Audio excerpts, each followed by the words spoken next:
Then Jacob continued on his journey and came to the land of the eastern peoples. There he saw a well in the field, with 3 flocks of sheep lying near it because the flocks were watered from that well. The stone over the mouth of the well was large. When all the flocks were gathered there, the shepherds would roll the stone away from the well's mouth and water the sheep. Then they would return the stone to its place over the mouth of the well. Jacob asked the shepherds, "My brothers, where are you from?" "We're from Haran," they replied. He said to them, "Do you know Laban, Nahor's grandson?" "Yes, we know him," they answered. Then Jacob asked them, "Is he well?" "Yes, he is," they said, "and here comes his daughter Rachel with the sheep." "Look," he said, "the sun is still high, it is not time for the flocks to be gathered. Water the sheep and take them back to pasture." "We can't," they replied, "until all the flocks are gathered and the stone has been rolled away from the mouth of the well. Then we will water the sheep."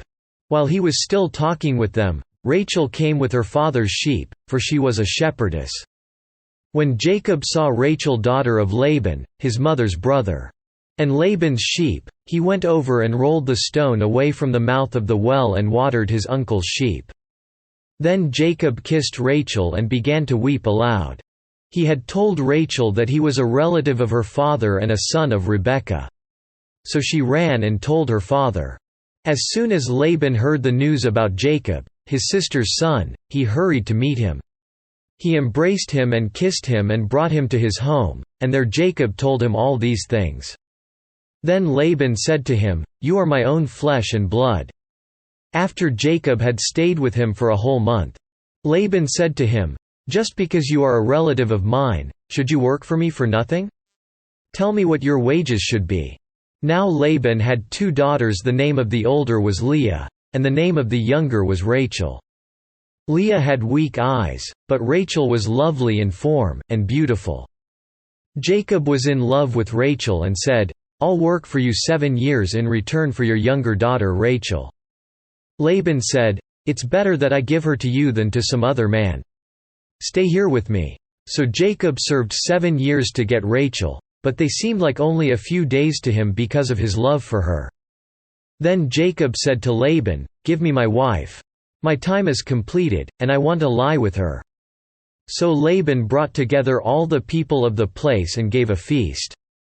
But when evening came, he took his daughter Leah and gave her to Jacob, and Jacob lay with her. And Laban gave his servant girl Zilpah to his daughter as her maidservant. When morning came, there was Leah. So Jacob said to Laban, "What is this you have done to me? I served you for Rachel, didn't I? Why have you deceived me?" Laban replied, "It is not our custom here to give the younger daughter in marriage before the older one. Finish this daughter's bridal week, then we will give you the younger one also, in return for another 7 years of work." And Jacob did so. He finished the week with Leah, and then Laban gave him his daughter Rachel to be his wife. Laban gave his servant girl Bilhah to his daughter Rachel as her maidservant. Jacob lay with Rachel also, and he loved Rachel more than Leah. And he worked for Laban another 7 years. When the Lord saw that Leah was not loved, he opened her womb, but Rachel was barren.